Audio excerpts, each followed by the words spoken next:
Hi అండి, అందరికీ నమస్తే. Welcome back to my channel.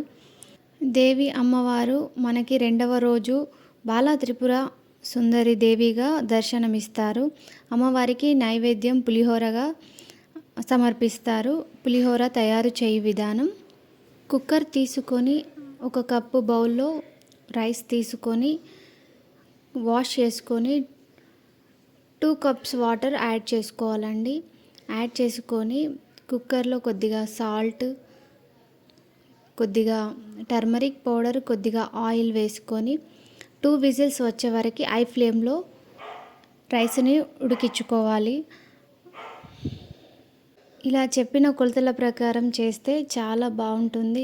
Same గుడిలో ప్రసాదం లాగా చాలా టేస్టీగా ఉంటుందండి. తర్వాత క్యాప్ తీసి చూస్తే రైస్ ఇలా అవుతుంది. కొద్దిగా కలుపుకొని వీడియోలో చూపిస్తున్న విధంగా మీరు కూడా ఇలాగే ట్రై చేయండి. పక్కన పెట్టుకున్న తర్వాత ఇప్పుడు మనం చింతపండు రసాన్ని, దాని నుండి గుజ్జు తీసి ఎలా రెడీ చేసుకోవాలో చూద్దాం. ఒక బౌల్ తీసుకొని 50 గ్రామ్స్ చింతపండు తీసుకొని అందులో వాటర్ యాడ్ చేసుకొని స్టవ్ మీద పెట్టేసుకొని 5 to 7 మినిట్స్ దాకా ఉడికించుకోవాలండి. ఇలా ఉడికిన తర్వాత మిక్సీ బౌల్లో తీసుకొని మిక్స్ చేసుకొని దానిని ఈ చింతపండు రసాన్ని జాలి తీసుకొని వడబోసుకోవాలండి. వడబోసుకున్న తర్వాత అది ఒక బౌల్లో తీసుకొని కొద్దిగా వీడియోలో చూపిస్తున్న విధంగా చేయాలండి. ఇలా చేస్తే సేమ్ గుడిలో ప్రసాదం లాగానే మనకి టేస్ట్ వస్తుందండి. ఎంతో ఇష్టమైన పులిహోర గుడిలో ప్రసాదం లాగా తింటే ఆ టేస్టే వేరండి. వడబోసిన గుజ్జును తీసుకొని అందులో కొన్ని పచ్చిమిర్చి, కొద్దిగా కరివేపాకు, కొద్దిగా సాల్ట్, కొద్దిగా టర్మరిక్ పౌడర్, కొద్దిగా ఆయిల్ ఇవి వేసుకొని కలిపి 5 to 7 మినిట్స్ లో ఫ్లేమ్లో స్టవ్ పైన పెట్టాలండి.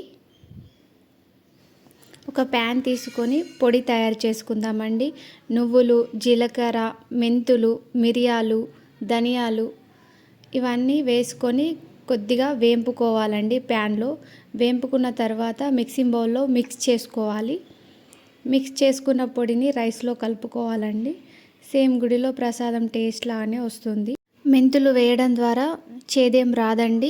ఇప్పుడు పోపు రెడీ చేసుకుందాం. ప్యాన్ తీసుకొని 2 టేబుల్ స్పూన్ ఆయిల్ వేసుకొని అందులో కొన్ని పల్లీలు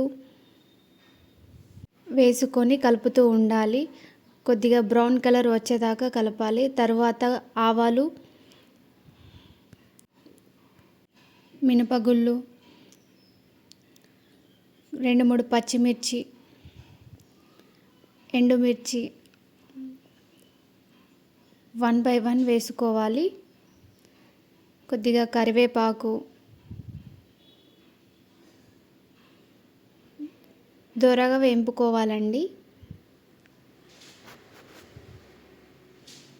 పోపు మాడనివ్వకుండా కలుపుతూనే ఉండాలి.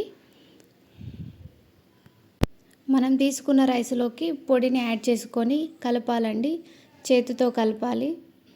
స్పూన్తో కలిపితే మొత్తం మిక్స్ అవ్వదండి. చేతితో కలపడం ద్వారా మొత్తం మిక్స్ అవుతుంది. బాయిల్డ్ చేసుకున్న చింతపండు గుజ్జును రైస్లో వేసుకొని ఇది కూడా బాగా కలపాలండి. వేడిగా ఉంటుంది కాబట్టి స్పూన్తోనే నేను కలుపుతున్నా.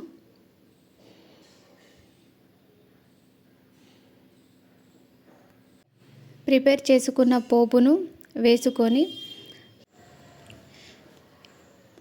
పోపు వేసుకొని కలుపుతూ ఉండాలి.